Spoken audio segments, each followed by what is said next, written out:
अस्सलामुअलैकुम स्टूडेंट्स, कैसे हैं आप सब। मैं उम्मीद करता हूं कि आप सभी खैरियत से हैं। इससे नेक्स्ट बच्चों जो हमारा टॉपिक आ रहा है वो है energy sources to generate electricity. अब हमने ऐसे सोर्सेज को डिस्कस करना है कि जिन सोर्सेज का यूज़ करते हुए हम इलेक्ट्रिसिटी को जनरेट कर सकते हैं, इलेक्ट्रिसिटी को प्रोड्यूस कर सकते हैं। वैसे तो बच्चों इलेक्ट्रिसिटी को जनरेट करने के बहुत ज़्यादा तरीके हैं, लेकिन साइंटिस्ट जो हैं इनकी कोशिश यही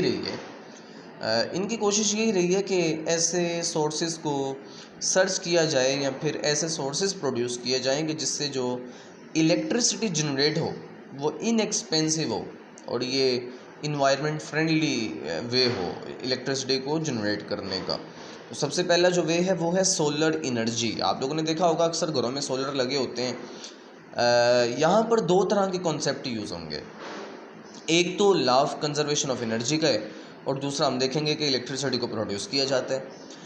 law of conservation of energy का मतलब ये है कि एनर्जी कभी डिस्ट्रॉय नहीं होती, ना ही एनर्जी को क्रिएट किया जा सकता है, बल्कि एनर्जी एक फॉर्म से दूसरी फॉर्म में कन्वर्ट हो जाती है। ठीक है, आप देखें सन के ऊपर रिएक्शंस हो रहे हैं ना, वहाँ पर सन जो है वो बिगेस्ट सोर्स है लाइट और हीट एनर्जी का। सन से लार्ज अमाउंट में ये लाइट एनर्जी आ रही होती है। ये सोलर यूज़ किए जाते हैं जो कि इस लाइट एनर्जी को एब्जॉर्ब करते हैं, इस लाइट एनर्जी को कन्वर्ट करते हैं इलेक्ट्रिसिटी में। तो ये अब देखें, चूँकि इस तरीके से कोई नॉइज़ पोल्यूशन कॉज नहीं होती। नॉइज़ क्या, कोई किसी भी किस्म की कोई पोल्यूशन कॉज नहीं होती इससे। कोई नॉइज़ पोल्यूशन भी इससे कॉज नहीं होती है।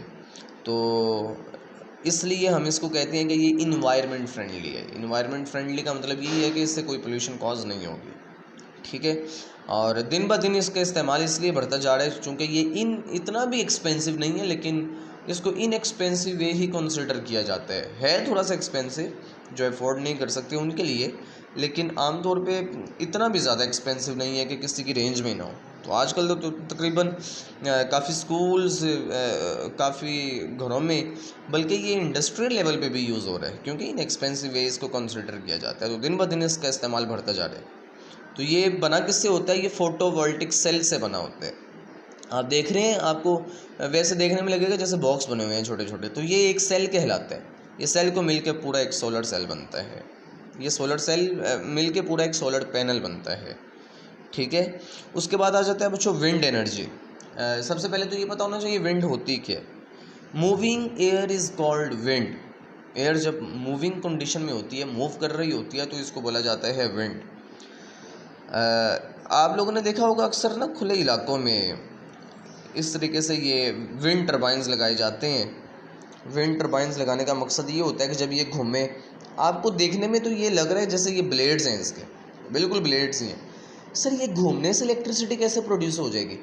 ये बेसिकली इन विंड टर्बाइंस के बिहाइंड, ये आप यूट्यूब पे वीडियो देखिएगा अगर आपको रिसोर्स हुआ आपके पास ये, तो पीछे जनरेटर्स लगे होते हैं इसके, और आपने जनरेटर का वो रूल पर है कि वहाँ पर इलेक्ट्रिसिटी प्रोड्यूस कैसे होती है।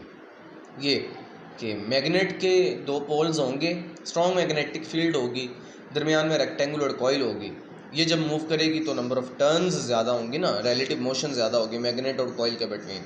स्ट्रॉन्गर मैग्नेटिक फील्ड चेंज होने की वजह से, मैग्नेटिक फ्लक्स चेंज होने की वजह से इलेक्ट्रिसिटी प्रोड्यूस होती है। तो यहाँ पर अभी तक हमने क्या सीखा कि विंड मूविंग एयर को बोलते हैं।